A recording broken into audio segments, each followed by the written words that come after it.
Bon, merci, merci Francis.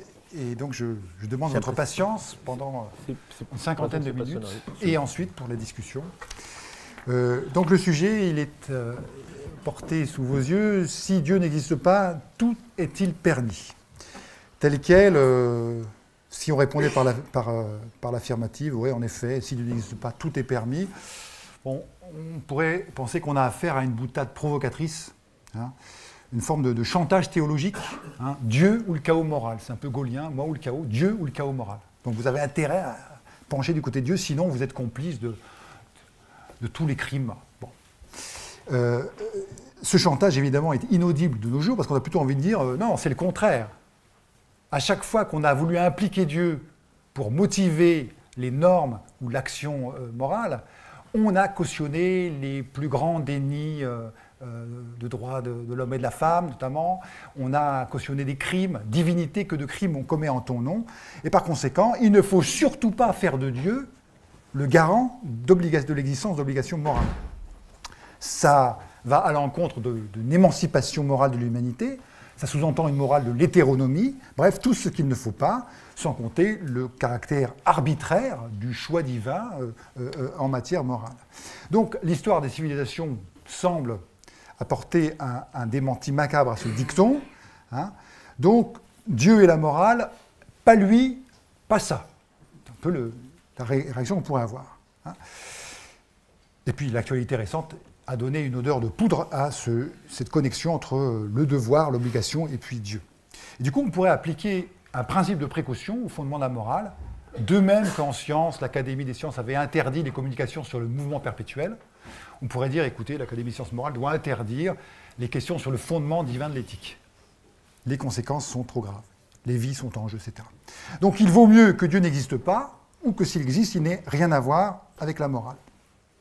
Alors je fais remarquer quand même que l'affirmation, l'énoncé « si Dieu n'existe pas, tout est permis », certes, exclut une morale athée, mais n'implique pas forcément une morale confessionnelle. Et je réfléchirai sur la notion de commandement révélé, hein, en me demandant si au fond, ils sont autre chose que des prescriptions à contenu accessible à la raison naturelle. Mais c'est une autre question. Alors, cette boutade théologique et morale, on pourrait en faire un usage suivant en disant, bah, écoutez, en fait, c'est un argument théiste déguisé. Si Dieu n'existe pas, tout est permis. Hein, et on vous dit, c'est un joli modus tollens. Or, tout n'est pas permis. Vous êtes d'accord qu'il y a des choses imprescriptibles, inqualifiables, épouvantables, qu'il ne faut pas permettre. Et donc, si vous avez admis que si Dieu n'existe pas, tout est permis, et que tout n'est pas permis, alors vous êtes obligé d'admettre que Dieu existe. Alors, question, quel Dieu, avec quel qualificatif, d'où sort-il? Ça peut être tout également une exhortation libertaire. Si Dieu n'existe pas, tout est permis. Or, Dieu n'existe pas, donc allons-y. Cessons de nous inhiber. Voilà. On trouve également, et je vais commencer donc par illustrer un peu l'énoncé en me demandant ce qu'il peut vouloir dire, ce qu'il ne peut pas vouloir dire, et ensuite j'entrerai dans la justification de si Dieu n'existe pas, tout est permis. Justification qui ne sera pas complète, hein, rassurez-vous, enfin je ne sais pas s'il faut se rassurer, mais j'essaierai de l'évaluer pour elle-même. On trouve une version épistémique de « si Dieu n'existe pas, tout est permis ». Vous la trouvez par exemple chez Voltaire qui dit, ironiquement, « Je veux que mon procureur, mon tailleur, mes valets, ma femme même croient en Dieu et je m'imagine que j'en serai moins volé et moins cocu ».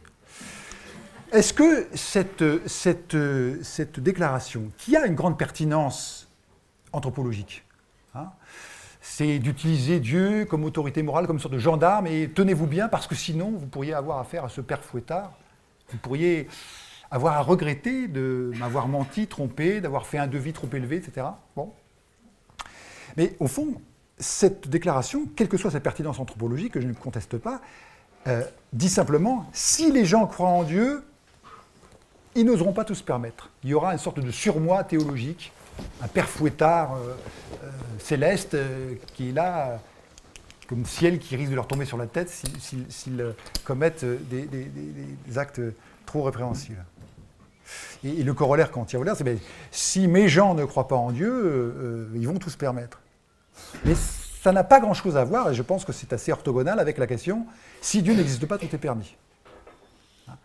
Là, vous avez une version épistémique. Si les gens croient que, alors ils se comporteront comme ça. Mais ce n'est pas la question de savoir s'il y a un rapport entre l'existence de Dieu et la pertinence d'obligations morales. On pourrait même ajouter une version fictionnaliste, hein, c'est celle que Baudelaire imagine, en définissant Dieu comme le seul être qui n'a pas besoin d'exister pour gouverner. L'idée, Dieu, c'est la fiction de la punition, du châtiment. Hein, et il est vrai que la lecture de beaucoup de textes sacrés, de beaucoup de religions, de beaucoup de traditions, figure en premier lieu Dieu comme cette espèce de gendarme qui va écraser le premier déviant.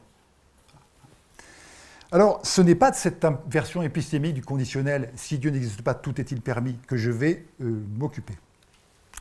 On pourrait se demander d'ailleurs si on ne peut pas tout simplement réfuter cette implication « si Dieu n'existe pas, tout est permis » par le fait qu'il y a des athées vertueux.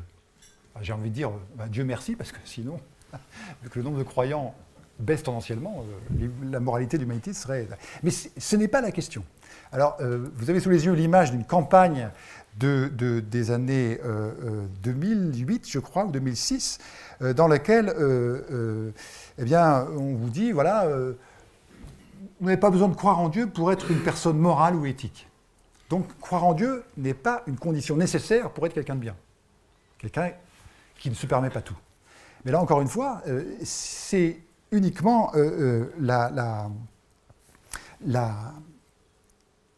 version épistémique. Hein. Le fait de croire favorise-t-il ou non, ou le fait de ne pas croire favorise-t-il ou non les comportements moralement bons, moralement mauvais, hein. Et à la limite, on pourrait concevoir que cette campagne menée par Richard Dawkins, au nom d'organisations athéistes, dirait plutôt au contraire, il vaut mieux ne pas être une personne croyante, hein, parce que là, vous êtes dans la superstition, dans le fanatisme, dans l'irrationnel, donc vous n'allez pas avoir un comportement qui maximise le bien. Hein. Bon. Mais encore une fois, ce n'est pas la question, car ici, on est uniquement dans la relation épistémique. Bien. Alors, on pourrait éventuellement aussi dire, mais il y a une autre réfutation, c'est au fond, regardez, il y a des gens qui affirment l'existence de Dieu, comme Tartuffe, et qui en profitent pour se livrer à l'assouvissement de leurs plus bas instincts, et même qui instrumentalisent leur familiarité avec la source divine des commandements pour dire le ciel défend de vrai certains contentements, mais on trouve avec lui des accommodements. Hein. Bon, là encore une fois, le comportement de Tartuffe, ou des Tartuffes, qui vit encore, hein, chacun sait, n'engage pas la relation, j'allais dire métaphysique, éventuelle, hein, entre l'existence de Dieu et l'existence d'obligations morales. Donc, du théisme accommodant ou du libertinage théiste, on ne peut rien conclure, sinon qu'il y a des entorses et des gens qui utilisent leur savoir ou leur prétendu savoir religieux pour assouvir leurs pulsions. Alors, mettons à plat la question, si Dieu n'existe pas, tout est-il permis? Il y a deux fois deux réponses, en fait.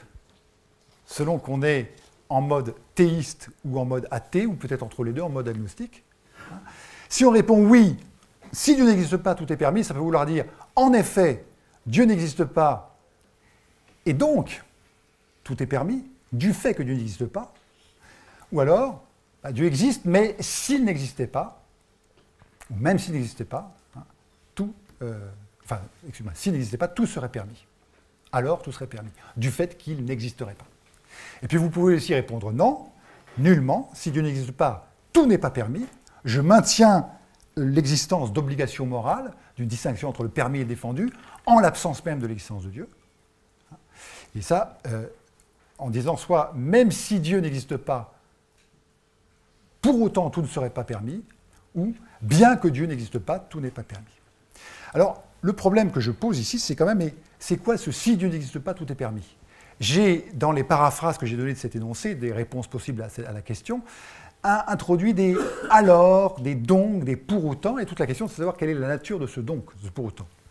Parce que si j'en reste à la relation de conséquences purement logique, alors, il n'y a pas grand-chose à dire. Hein. Si le si alors est uniquement si P alors Q, dont les conditions de vérité, c'est vrai dans tous les cas, sauf dans le cas où l'antécédent est vrai et le conséquent est faux, alors cet énoncé est quasiment vidé de sa substance. Et je crois que ce serait une erreur d'analyser si Dieu n'existe pas, tout est permis, comme voulant dire, ou bien Dieu n'existe pas, ou bien tout n'est pas, ou bien tout est permis. Enfin, ou bien Dieu existe, ou bien tout est permis, non P ou Q. Et pourtant, c'est ce que le logicien standard dirait, bah oui, la validité du conditionnel si P alors Q, c'est non P ou Q. Ou ce n'est pas le cas que P et non Q. Ce n'est pas le cas que Dieu n'existe pas et que tout est permis. Donc, je vais essayer d'aller un peu plus loin. Je pense qu'il ne faut pas être abusé par cette forme conditionnelle. Hein. Quand on énonce « si Dieu n'existe pas, tout est permis », on ne se contente pas de dire « ah ben, c'est vrai lorsque Dieu n'existe pas et que tout est permis, c'est vrai lorsque Dieu n'existe pas et tout n'est pas permis, et c'est vrai lorsque ça ».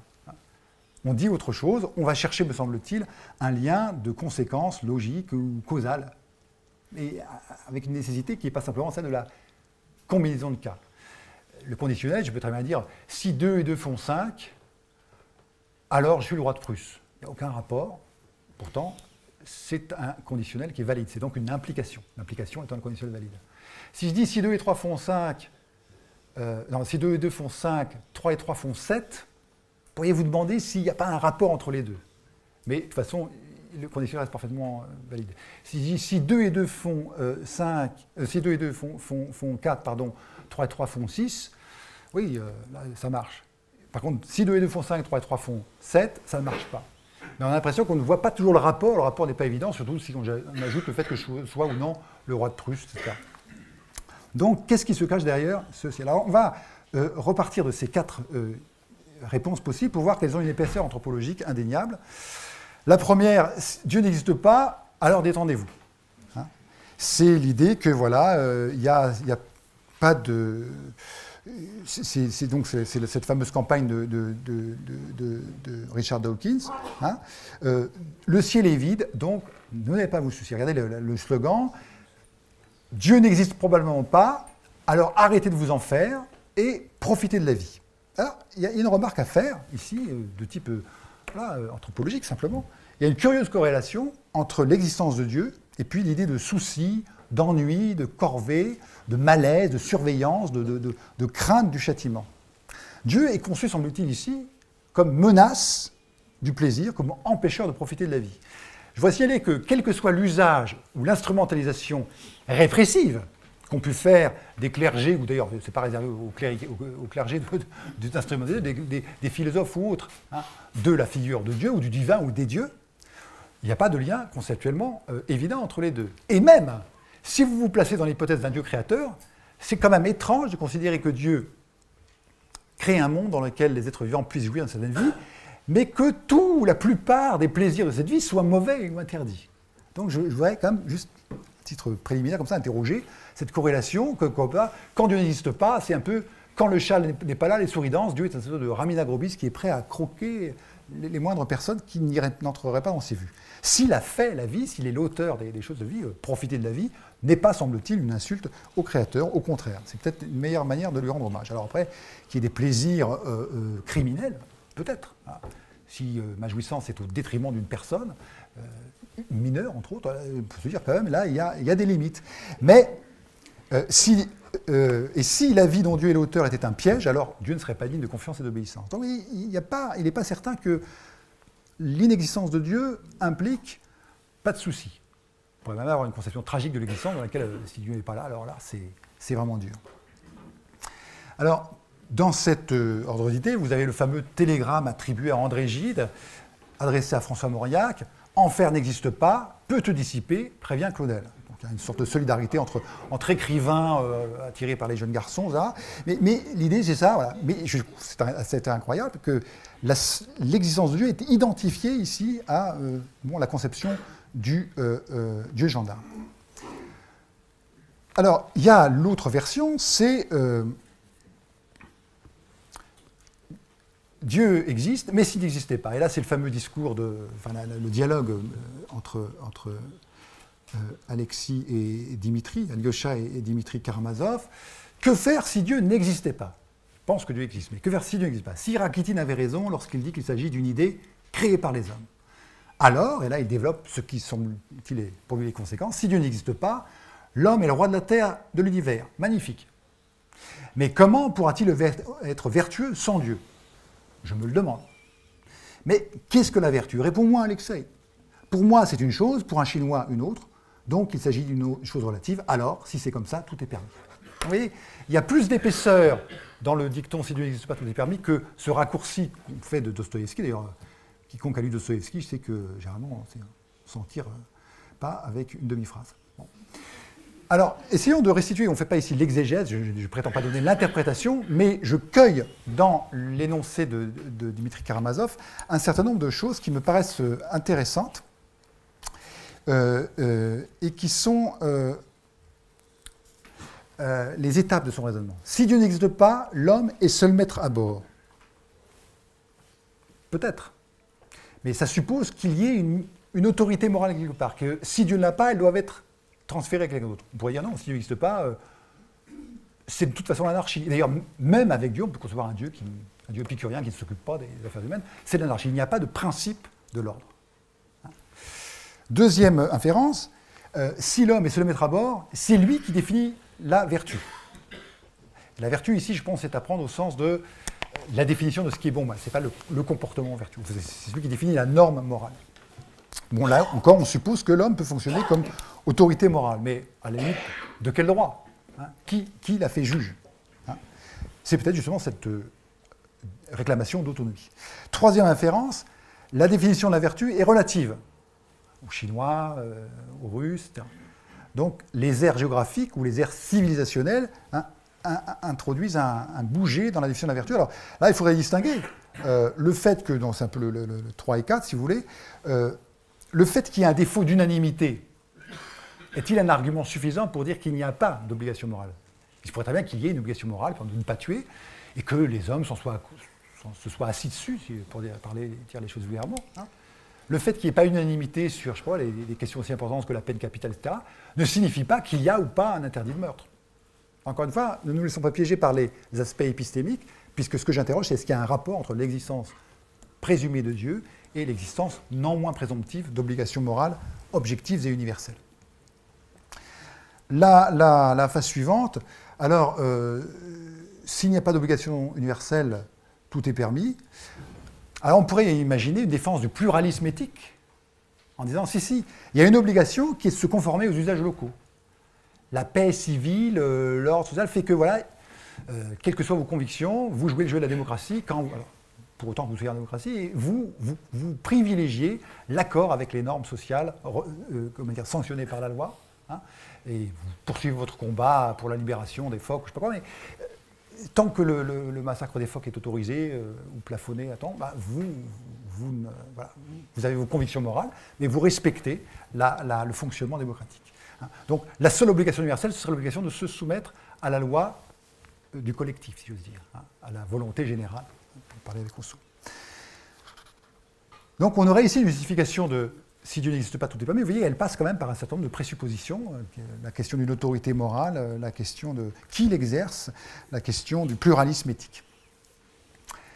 Passons maintenant au non. Même si Dieu n'existe pas, la morale serait sauve. Alors on trouve dans l'histoire de la philosophie des fameuses déclarations, mais enfin, quand on lit de plus près la fameuse préface du traité du droit de guerre et de paix, on s'aperçoit qu'on ne sait pas si c'est ironique, on ne sait pas si c'est expérimental. Bon. Mais l'idée, c'est que, dit Grotius, même si ce qu'on peut imaginer sans un crime horrible, Dieu n'existe pas, alors les règles, les principes généraux du droit, ne pas dénoncer les contrats, être fidèle à ses obligations, etc., resteraient vrais. Ils auraient une certaine pertinence. Hein, bon. Et on peut également le voir de la façon suivante, encore une campagne d'affiches, hein, où ce sont des questions qui ne sont pas si éloignées comme ça des préoccupations, au moins d'un certain public. Pourquoi croire en Dieu? Soyez bons, mais juste pour l'amour de la bonté. Soyez un être motivé par la loi morale elle-même et non pas par la peur du châtiment ou par le souci d'obéir ou de plaire à un éventuel législateur moral. Et puis vous avez le non B qui vous dit Dieu meurt, mais la morale demeure. Et c'est toute l'idée de morale indépendante. Hein. Sous Napoléon III sort un journal qui en était déjà à sa troisième année sous l'Empire libéral, la morale indépendante, et on vous explique que les religions, avec leurs sacrifices barbares, etc., ont parasité la source de l'obligation morale, et il y a un absolu qui est un tu-dois général, et tu dois respecter la vie, tu dois ne pas tuer, etc. Le contenu de la morale indépendante, d'ailleurs, peut varier selon les conceptions, mais l'idée, c'est qu'elle est indépendante au moins du Dieu des confessions, du Dieu des révélations. Et la question, c'est est-ce qu'elle est indépendante de Dieu tout court? Parce que si on dit, il y a de l'absolu, il y a un tu-dois, alors on dit qui énonce ce tu-dois, d'où ça sort, et pourquoi tout le monde serait tenu d'obéir? Pourquoi je ne peux pas dire, ben non, ben pas moi? C'est là que la question de l'existence de Dieu métaphysique et non plus confessionnelle me paraît importante. Donc, il me semble pouvoir dire que si Dieu n'existe pas, tout est permis, n'est pas une simple implication matérielle. La vérité de ce conditionnel, c'est-à-dire ce qui en fait une implication, exclurait seulement Dieu n'existe pas et tout n'est pas permis. Donc, elle exclurait seulement le fait qu'on dirait Dieu n'existe pas, mais il y a des interdits, des obligations de ne pas faire. Mais telle qu'elle, si je la prends comme simple implication matérielle, elle est compatible avec Dieu n'existe pas et tout est permis, comme avec Dieu existe et tout est permis, ainsi que Dieu existe et tout n'est pas permis. Alors il me semble que quand on entend « si Dieu n'existe pas, tout est permis », on entend finalement la réciproque. Et si Dieu existe, tout n'est pas permis. Et du coup, il me semble que cette implication matérielle, enfin cette lecture de « si Dieu n'existe pas, tout est permis » comme simple implication matérielle passe à côté de l'essentiel. L'implication matérielle n'affirme pas que la non-existence de Dieu serait une condition nécessaire de la permissivité universelle. Elle n'implique pas non plus le caractère nécessaire, enfin métaphysiquement nécessaire de la conséquence. Ça pourrait... Il se trouve que quand Dieu n'est pas là, tout est permis, mais il pourrait ne pas y avoir de rapport, ça pourrait être une coïncidence. Je pense qu'il nous faut aller plus loin et chercher un rapport une relation biconditionnelle qui soit vraiment causale et fondationnelle. Ce que je veux dire par là, et c'est tout à fait discutable, c'est que quand on entend, quand on dit, ou ce qu'on veut dire par « si Dieu n'existe pas, tout est permis », ou ce qu'on veut dire quand on dit « non, pas du tout », si Dieu n'existe pas, tout n'est pas permis pour autant, la question qu'on se pose, c'est la relation vraiment entre l'existence de Dieu et l'existence de normes morales objectives universelles. Et ça veut dire plutôt, sachant que tout n'est pas permis, alors on a une bonne raison d'affirmer qu'il y a une source de cette obligation de ne pas faire certaines choses, et qui serait, alors, c'est ce qu'on va étudier, là, Dieu ou quelqu'un d'autre. Et inversement, on dit, ce qu'on veut dire, c'est ça, c'est que c'est parce que, et seulement parce que Dieu existe, ou si et seulement s'il existait, que tout n'est pas ou ne serait pas permis. Il me semble que... Alors, c'est QRAP, ce qui reste à prouver. Hein. Pour l'instant, je ne l'ai pas prouvé, mais j'ai simplement voulu ici, pour l'instant, dire les différentes illustrations anthropologiques de si Dieu n'existe pas, tout est permis, etc., semblent aller dans le sens suivant. Ce qui est à interroger, c'est vraiment un rapport biconditionnel, causal et fondationnel. Hein. L'existence de Dieu, c'est ce qui rend, c'est ce qui est responsable de l'existence d'obligations morales. Et l'obligation morale pourrait nous révéler, non pas au sens de la révélation confessionnelle, mais être l'indice qu'il y a quelque chose d'absolu, quelque chose de l'ordre de ce qui doit être, de ce qui ne doit pas être, qui est la définition du bien d'ailleurs, dans certaines philosophies. Et du coup, c'est ça, cette relation que je veux interroger. Alors, si l'on admet que si Dieu n'existe pas, tout est permis, engage non pas un simple conditionnel de type il est vérifié lorsque on va du vrai ou du faux au vrai ou du faux au faux, et il est invalidé uniquement quand on va du vrai au faux.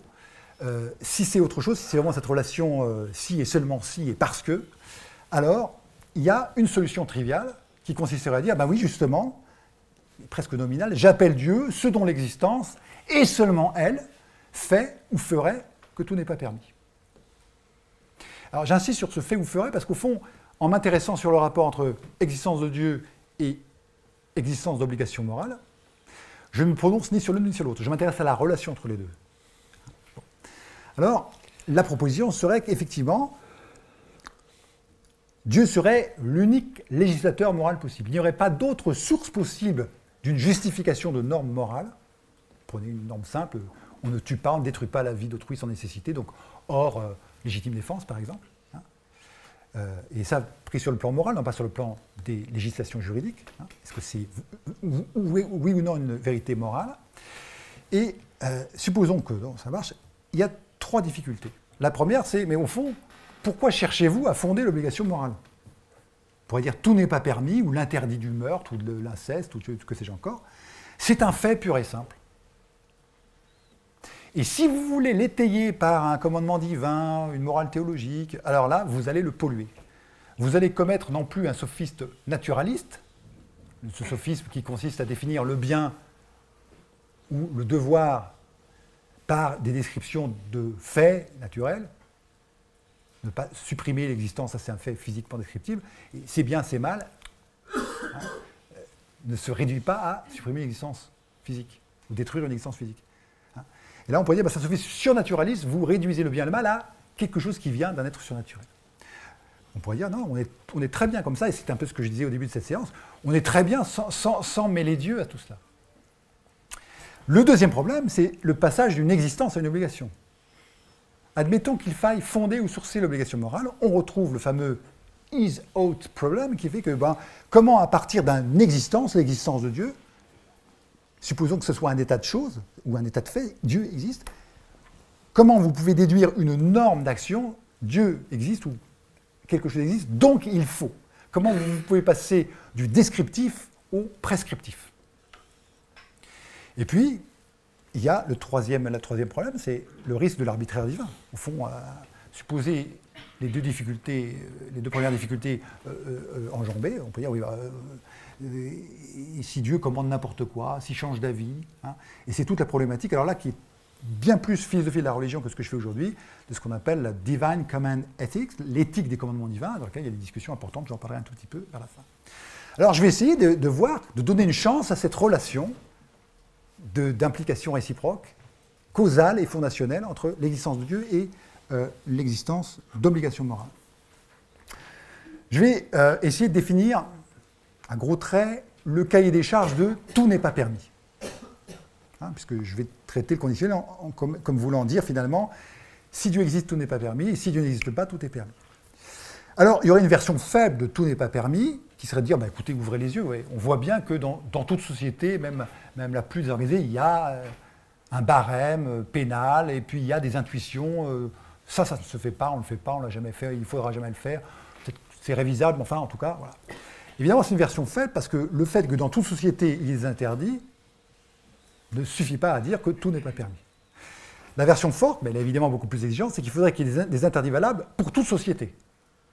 Dans le premier cas, on est dans un pluralisme éthique qui pourrait se contenter de dire aucune société ne vit sans interdit. Fonctionnellement, on a besoin de feux rouges et de feux verts, avec une zone de transition au feu orange. Mais le contenu, c'est pas une morale substantielle finalement, c'est un mode de fonctionnement. Les gens ont besoin, comme dans les théories politiques, on vous dit il y a besoin d'un ennemi pour motiver les troupes. Et bien là, pour motiver l'activité sociale, il faut du permis du défendu. Mais le contenu n'a aucune importance. Donc, pour toute société, il y aurait des interdits, mais on va faire un changement de quantificateur. Non, ce qui est plus intéressant, c'est d'imaginer le cas où il y a des interdits pour toute société. Voilà pour toute société. Donc, c'est l'idée d'obligation objective et universelle. C'est cette version forte que je défends, mais on pourrait me dire non, elle ne nous intéresse pas. Bon, et évidemment que je suis sans doute ethnocentré sur l'idée d'universalisme des droits, et de la dignité de la personne humaine. Bon, mais j'ai du mal avec l'idée qu'on me dise non, écoutez, au-delà des Pyrénées ou au-delà de l'océan, c'est plus valable. Bon. En tout cas, je trouve que la discussion sur l'obligation morale perd tout son intérêt si on dit, vous savez, ailleurs, c'est très très différent. Je ne nie pas qu'empiriquement, ailleurs, ce soit différent, mais je n'ai plus le droit de m'indigner des traitements, à mes yeux, épouvantables que l'on inflige, où je peux faire la sourde oreille aux dénonciations venues d'ailleurs de traitements dégradants dans mon propre pays. Je dis, vous savez, ça ne peut pas être partout pareil. Alors, le cahier des charges, dans la version forte de tout n'est pas permis, c'est de trouver une source d'obligation qui soit universelle, donc qui ne soit pas à la merci d'une rivière, erreur au-delà, ou des Pyrénées, des revendications communautariennes, qui peuvent jouer d'ailleurs un rôle tout à fait constructif à l'échelle de la vie politique, et du pluralisme éthique. Et ce qui m'intéresse, c'est un tout n'est pas permis radical. Il faut qu'elle soit objective, c'est-à-dire que ce n'est pas uniquement qu'il y ait des personnes qui aient l'intuition que tout n'est pas permis. Et pour emprunter une expression que je trouve intéressante, c'est lorsque Wittgenstein s'intéresse à la façon dont il va définir ce que serait le bien, il dit le bien, ça serait un état de choses qui aurait le pouvoir coercitif d'un juge absolu. Un état de choses dont tout le monde se sentirait coupable de ne pas chercher la réalisation. L'idée, c'est que ça va être objectif, ça ne va pas être... Alors, du coup, Wittgenstein en déduit que c'est en dehors du monde et que ce n'est pas négociable. Et pas arbitraire. Alors, un candidat idéal pour ce poste, hein, j'ai ici la fiche de poste, c'est est-ce que le Dieu des philosophes ne fait pas le job? Par définition, il est accessible par des arguments rationnels, hein, dont on peut contester la validité. Mais enfin, si ça marche, hein, il sera normalement transnational, transculturel. Hein, moyennant peut-être quelques révisions sur les principes de causalité, de raison suffisante, etc. C'est un juge absolu. Il est en dehors du monde. Le monde est produit par lui, donc il a une position de surplomb qui lui permet éventuellement de poser une norme. Et puis, ce Dieu des philosophes, par définition, c'est un Dieu qui a un entendement, qui est parfaitement raisonnable, et qui ne va pas s'amuser à fatiguer les humains avec des prescriptions difficiles, voire contradictoires. Donc, le Dieu des philosophes serait un candidat. Alors, discutons cette solution, parce qu'on peut très bien dire, je vous vois venir, historiquement, l'être suprême a servi de fondement, hein, de l'obligation morale. Devant l'ignorance, l'oubli et le mépris des droits naturels inaliénables et sacrés, l'Assemblée nationale, en présence et sous les auspices de l'être suprême, déclare « Tous les hommes naissent libres et égaux en droit de sang ». Bon. Mais cette caution, on pourrait dire, mais elle est périmée, car depuis, nous savons, grâce à de grands philosophes, que l'existence de Dieu est tout au plus une fiction, qu'elle n'appartient pas à la raison théorique, etc. La question que je pose, c'est plus de savoir si nous pouvons réactiver ça, mais s'il y a véritablement une valeur explicative ou un fondement conceptuel, et pas simplement un fondement historique. C'est vrai que les droits de l'homme, la Déclaration des droits de l'homme, est née sous les auspices de l'être suprême. C'est vrai que la Déclaration de Jefferson appuie expressivement sur le pouvoir créateur de Dieu, l'égale dignité de toutes les personnes humaines. All men are created equal. C'est bien en vertu d'une dépendance ontologique par rapport à Dieu que l'égalité des membres de la famille humaine est proclamée. Alors après, on ironise. Oui, mais vous savez, Jefferson, il avait 200 esclaves dans sa propriété, etc. Bon, ben, il n'était pas en accord avec ce qu'il affirmait. Enfin, en tout cas, je pense que c'est ce lien conceptuel que je veux interroger, et pas uniquement la figure historique. Donc, les Jefferson étaient peut-être des esclavagistes épouvantables, mais en tout cas, ce qui est interrogé, c'est la relation entre un Dieu, cause de l'existence de toute chose, et l'existence de normes morales. Alors, c'est ça qui me paraît intéressant. Et là, je ne voudrais pas que ça ait l'air d'un jeu de mots, mais si nous devons notre existence à un créateur, est-ce qu'on n'a pas ici un exemple ou une dépendance ontologique de fait, un état de fait? Je ne me suis pas fait moi-même, je dois mon existence via des processus évolutifs de fission des gamètes, etc. Je dois mon existence ultimement à un créateur qui maintient la nature, qui conserve les lois de la nature, etc. Cette dépendance de fait engendre-t-elle une obligation, un devoir? Jusqu'ici, je suis qu'à un jeu de mots. Nous devons l'existence à Dieu, le Dieu des philosophes, donc nous lui devons bien en retour, quoi. Pour passer de la dette ontologique, qui est une relation de fait, à une dette morale ou à un devoir moral, il faut autre chose. Je pense qu'on peut appliquer ici un principe assez naturel, selon lequel on est obligé qu'envers un bienfaiteur. Et donc, il nous faut des raisons de qualifier l'auteur de toute existence de bienfaiteur, sans quoi, ceux dont nous lui sommes redevables, s'ils ne sont pas des bienfaits, nous n'avons aucune raison ni de lui faire confiance, ni de lui obéir. Je pense que le schéma est clair. Quelqu'un qui n'aurait reçu de son entourage que de mauvais traitements ne pourrait pas dire « oui, mais quand même, ils m'ont donné l'existence, hein, donc je leur dois respect, obéissance ». Non, je dis, ils ont détruit ce lien de dépendance, ils m'ont donné la vie, mais... Alors, il y a une objection qu'on entend souvent, mais c'est curieux, c'est qu'un bienfaiteur est censé nous demander notre avis quand même. Je vais vous faire un cadeau, est-ce que vous voulez accepter ce cadeau? Or, nous n'avons pas, l'univers n'a pas été consulté avant d'exister pour savoir si ça allait être bien pour lui ou non d'exister. Je pense que ce n'est pas une vraie objection, parce que, par définition, il y a la pose romantique, si vous voulez, à la Chateaubriand, qui c'est dire le jour où ma mère m'infligea la vie, ou m'infligea l'existence. Bon, est-ce que ça veut dire, si j'avais été là avant, je lui aurais dit, mère, ne m'infligez pas l'existence, car c'est un océan de tourments, d'orages non désirés, etc. Peut-être. Hein. Mais par définition, si nous devons à Dieu l'existence, nous ne sommes pas en position de dire j'en veux pas. C'est-à-dire c'est trop tard. le temps d'apprendre à vivre, il faut déjà exister pour pouvoir se prononcer sur savoir si l'existence c'était quoi bien fait. Mais là, on a quand même une hypothèque sérieuse, car de fait, j'ai envie de dire, le seul problème de mon argumentation, pour l'instant, il y en a d'autres, hein, à mon avis, c'est le problème du mal. Si l'existence ne peut pas être qualifiée de bienfait, alors nous pouvons dire l'existence qui nous est donnée, le don de l'existence qui nous est fait, ne génère aucune reconnaissance, aucune gratitude, aucun devoir de respecter ce qui m'a été donné étant donné la mauvaise qualité du produit. Donc, je pense que je suis tributaire pour maintenir un lien entre l'existence d'un Dieu créateur et l'existence d'obligation. Je suis tributaire d'une conception eudémonique de l'existence, versus une conception tragique. L'existence m'a été donnée et du coup, vivre c'est quoi? Il vaudrait mieux ne pas naître ou, comme dit l'autre, franchir au plus vite, une fois né, franchir au plus vite les portes de l'enfer. Alors, je voudrais souligner que cette relation entre un Dieu créateur du cosmos et l'existence d'obligations morales n'est pas uniquement l'existence est un bienfait. Je voudrais souligner la pertinence de certains traits qui font partie du cahier des charges ou des conditions du côté de la réalisation d'un monde d'obligations.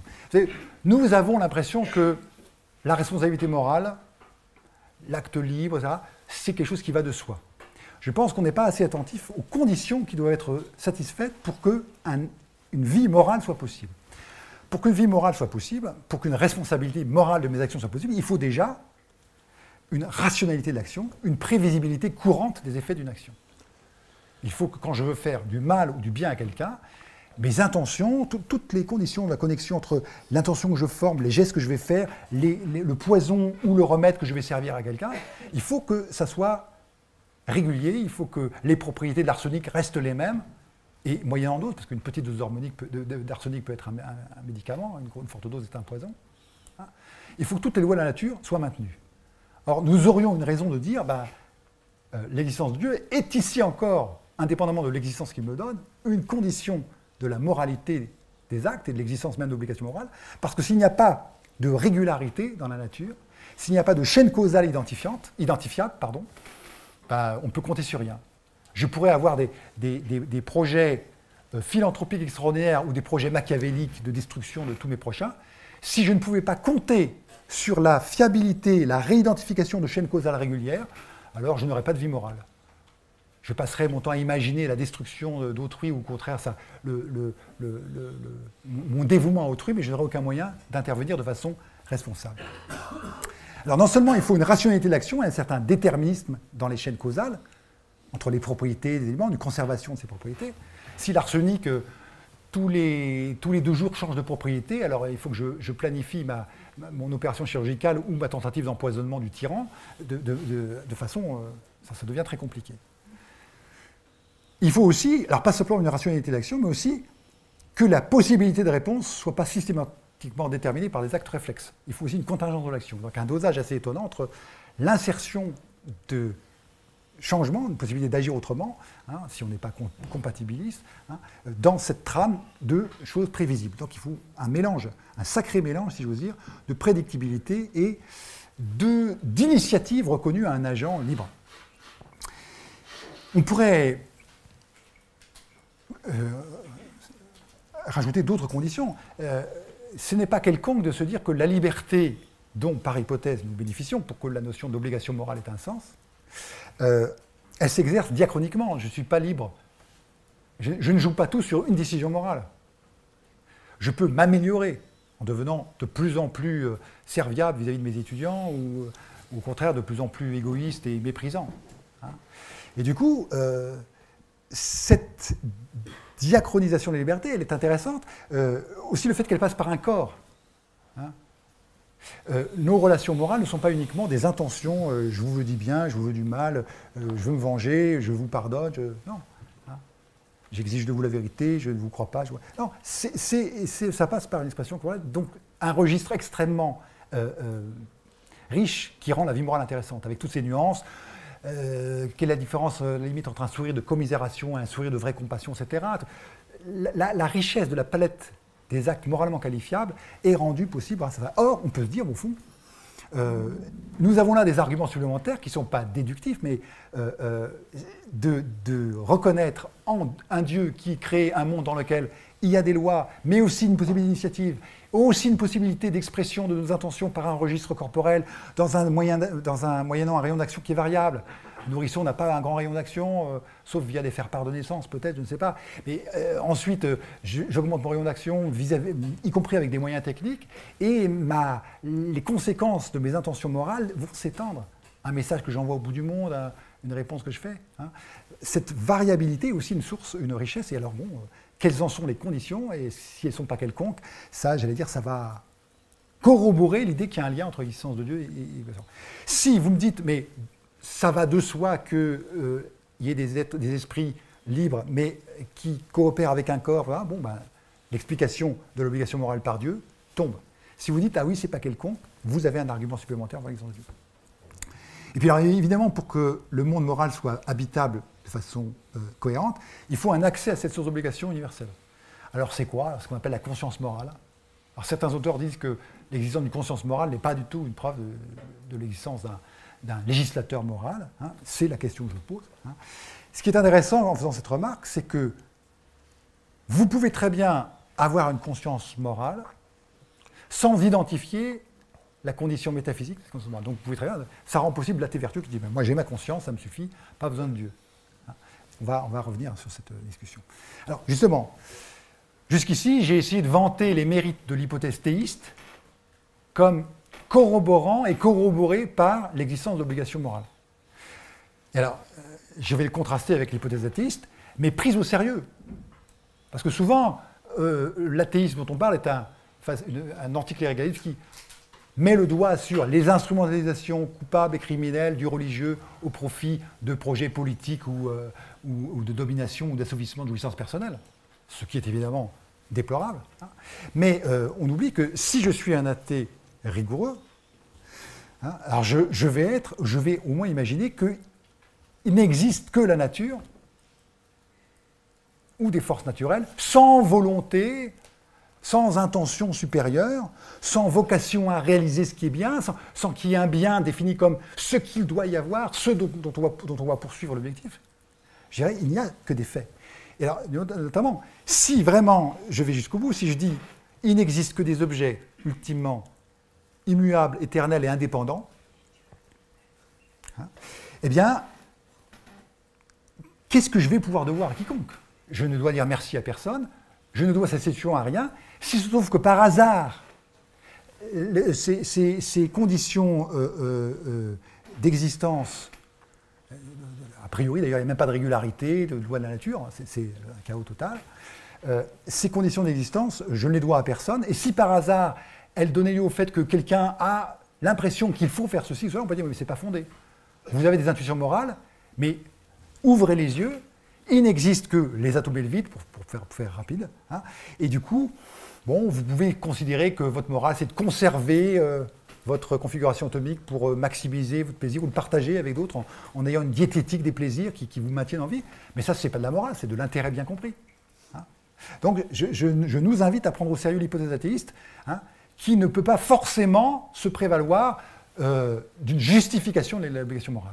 Je ne nie absolument pas que l'athée puisse dire j'agis mieux moralement que vous, mais je suis embêté quand il doit répondre, mais pourquoi poursuivre le bien? Il n'y a que des faits, nous ne devons rien à personne. Je pense qu'un athéisme conséquent, mais je suis prêt à entendre des jugements très différents, neutralise l'opposition du bien et du mal. Non pas fonctionnellement, que les sociétés en aient besoin, que nous ayons besoin de nous inventer un surmoi, ça c'est bien, ça c'est pas bien peut-être, mais ça n'est pas fondé. Parce qu'aucun état de choses strictement physique, même s'il est très spectaculaire, ne peut générer d'obligation morale. À mon avis, s'il génère tout au plus des intérêts pour la survie. Et du coup, c'est la formule de Jules Grave, ni Dieu ni maître, chacun n'obéit qu'à sa propre volonté, dont il ne faut pas se moquer. Je pense qu'un véritable athéisme, me semble-t-il, est proche d'un anarchisme moral et dans lequel, au fond, certes, je peux avoir de bonnes intentions, mais je n'ai plus de raison de poursuivre ce bien plutôt qu'un autre. Et je ne peux surtout pas m'en prendre à un tel ou un tel qui dit « Non mais moi je vis comme ça, il n'y a pas de Dieu, il n'y a pas de maître, l'existence ne vient de nulle part, je ne vois pas pourquoi vous nous surimposeriez une loi morale ou des obligations. Sans doute, il y a des règles avantageuses de conduite en société. Et par exemple, la prohibition du meurtre, de l'inceste, etc., peuvent être motivées par des avantages, mais ce n'est pas de la morale. C'est des intérêts bien compris. Alors, ça se trouve, il n'y a que ça. Mais vous ne pouvez pas empêcher quelqu'un de comprendre ses intérêts dans un autre sens, peut-être plus égoïste. Et donc, là, le conflit... Alors, il y a un dernier problème qui va se poser, c'est le problème de l'arbitraire. Je ne prétends pas avoir résolu le problème du fondement, mais j'ai fait comme si il était mieux de fonder l'obligation morale que de dire « c'est comme ça, obéissez ». Je pense qu'un Dieu créateur nous donne une raison d'obéir en étant celui auquel nous devons toutes ces conditions qui permettent l'exercice de l'action morale. Mais si on pense donc ces deux premiers problèmes résolus, parce que je les traite finalement à la fois le problème de la source et le problème de la transformation d'un état de fait, d'un is, en obligation, il reste le problème de l'arbitraire. C'est le problème, alors c'est le remake du dilemme de Tifron, ceux qu'on considère comme pieux, Eusébos, et pieux parce que ça plaît aux dieux, donc c'est le bon plaisir des dieux qui serait la norme du pieux, ou au contraire, ce qui est pieux plaît aux dieux parce que c'est pieux. Le pieux s'impose aux dieux par sa qualité intrinsèque. On trouve d'ailleurs un peu ça dans certaines conceptions morales du bien comme valeur intrinsèque qui ne doit rien, qui ne doit même pas sa qualité de bien à quoi que ce soit d'autre, ce serait le fameux sophisme surnaturaliste. Comment en sortir ce dilemme? Alors, il y a donc deux options. L'option 1, d'un subjectivisme moral théiste, qui nous dit une action morale, une action est bonne parce que Dieu en a décidé ainsi. Donc, c'est l'option que j'appelle vulgairement caprice des dieux. Le bien, c'est uniquement ce que Dieu décrète bon. Et l'option 2, c'est l'option objectivisme moral indépendantiste. Une action est bonne parce qu'elle est bonne. Le bien, c'est ce qui est bien. Dieu n'y est pour rien. Même s'il n'existait pas, ce serait bien. Donc, c'est des réponses qu'on a vues tout à l'heure. Alors, comment sortir de ce dilemme? L'option première, celle du subjectivisme moral théologique, est embêtante, évidemment. On a l'impression qu'on est dans l'arbitraire divin. Pourquoi pas, de même certains empiristes imaginent des lois de la nature telles que les émeraudes sont bleues jusqu'au 1er janvier 2017 et puis après elles sont bleues ou vertes après, ou le contraire. Évidemment, les émeraudes commencent par être vertes. Et là, on pourrait dire, tuer, c'est bien du 1er au 15 du mois, mais du 16 au 31, c'est mal. A priori, rien dans ce que j'ai proposé au titre d'une corroboration entre l'existence de l'obligation morale n'interdit ce cas de figure, qui est évidemment très très embêtant. Et si en revanche on prend l'option morale, l'option de l'objectivisme moral indépendantiste, alors on a dit c'est très bien, mais alors donc Dieu n'est plus l'absolu, il y a quelque chose d'autre au-dessus de Dieu. Dieu regarde l'idée du bien, c'est un petit démiurge platonicien qui regarde un bien et donc qui se doit se soumettre. Alors pourquoi pas un Dieu subalterne? Mais le problème revient, c'est qu'est-ce qui peut être source d'obligation pour Dieu? Pourquoi Dieu serait tenu de regarder cette idée du bien et ces rapports géométriques du juste, du bien, du vrai? Qu'est-ce qui l'oblige? J'ai essayé de suggérer que la seule façon d'obliger, c'est d'être le créateur. Donc je pense qu'on a réussi une raison d'abandonner l'objectivisme moral indépendantiste en disant, oui, que Dieu devienne subalterne, c'est pas grave, mais le problème c'est qu'est-ce qui peut l'obliger? Alors il faudrait un super Dieu qui soit le Dieu bien, qui crée ce deuxième Dieu et auquel donc ce Dieu est redevable de ses obligations. Alors, je pense que, c'est une solution classique, mais c'est celle que j'essaie de faire valoir ici, on peut échapper au dilemme du subjectivisme moral théologique et de l'objectivisme moral indépendantiste en disant, et si on identifiait Dieu et le bien? Donc Dieu serait la source et la mesure de tout bien, serait, en un sens, c'est une idée très néo-platonicienne, le paradigme du bien. Le bien n'est pas une valeur sur laquelle un Dieu bon règle la façon dont il compose le monde. C'est Dieu lui-même qui est le bien, et le monde est la diffusion, dans la création, de cette norme du bien, vieille tradition néo-platonicienne. L'intérêt ici, c'est qu'on a une solution aux difficultés 2 et 3, c'est que le contenu de l'obligation ne diffère pas de la relation de dépendance ontologique envers ce bien. Là, on a une illustration possible, enfin, je crois que c'est conceptuellement cohérent. Je ne vous ai pas démontré que le Dieu néoplatonicien existait, donc vous n'êtes tenu à rien. Mais je pense qu'on aurait ici une façon, si ça c'est vrai, une façon de comprendre cette relation de corroboration entre l'obligation morale et l'existence de Dieu. Alors on peut se demander, j'en ai bientôt terminé, si cette identification de Dieu au bien n'est pas un diallèle. Est-ce qu'on ne dit pas il faut obéir à Dieu parce que c'est bien, et le bien c'est d'obéir à Dieu? Et je dis non. Là, on ne change pas sans arrêt de normes. Hein. L'idée c'est que Dieu est digne d'obéissance parce qu'il est lui-même le bien, source du bien, et que c'est en ordonnant ou en nous réglant sur Dieu, sur la perfection du Père Céleste, diront certains, hein, que nous sommes moraux. Que nous le sachions ou non. L'athée vertueux, hein, comme M. Jourdain fait de la prose sans savoir, agit conformément à l'ordre voulu par Dieu. Dans l'hypothèse théiste, évidemment. Alors, l'identification de Dieu comme autorité morale, évidemment, si on n'est pas dans un diallèle, on est renvoyé d'un autre, suppose, si on veut rester dans une conception rationnelle, accessible à la raison naturelle, suppose que l'être humain soit doté, c'est ce que j'appelais tout à l'heure la condition d'accès aux normes morales, qu'on ait des préconceptions du bien qui sont épistémiquement indépendantes, hein, de la reconnaissance par la raison de l'existence de Dieu ou pas. Alors, pourquoi c'est intéressant? Parce que nous avons là un garde-fou possible qui évite l'infâme superstition, comme disait Voltaire, à savoir que les gens sont capables de faire n'importe quoi sous prétexte que c'est un commandement divin. Je peux, si je considère que j'ai reçu un certain nombre d'intuitions morales, métaphysiquement, si j'admets qu'au fond, elles sont fondées parce que Dieu a ainsi constitué les choses que je m'approche de lui ou je lui réponds avec gratitude en faisant le bien, en favorisant le développement équitable de toutes les créatures, etc. Si j'admets ce schéma, hein, alors j'ai quand même déjà une conception du bien qui peut me servir de test. Et si ce Dieu, ou si on me dit que ce Dieu dit, ben oui, mais il faut humilier les femmes ou ne pas partager les revenus du capital, etc., je pourrais dire, ah non, mais je ne pense pas que ce type de commandement puisse venir de Dieu. J'ai donc un instrument critique en disant, bah, épistémiquement, indépendamment de mes croyances métaphysiques sur Dieu, j'ai de toute façon, et du coup je pense que attribuer à Dieu un commandement comme tue ou détruit, hein, devrait alerter une personne en disant, ben, à la limite, on peut très bien imaginer un Dieu cruel, mais là j'ai raison de dire, je ne suis pas tenu d'obliger, je ne suis pas obligé par un Dieu cruel. Un Dieu, alors on peut le dire, mais c'est même contradictoire, un Dieu qui me dit de détruire ceux qui ne croient pas en lui, ben je peux dire, mais attends, fais toi-même le boulot.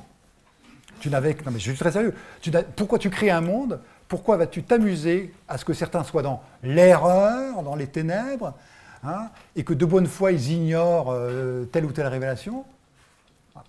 Et toi tu m'as donné la révélation, et donc tu me demandes d'exterminer ceux qui n'ont pas cette révélation? Ben fais-le toi-même. Tu n'avais qu'à faire le sale boulot toi-même.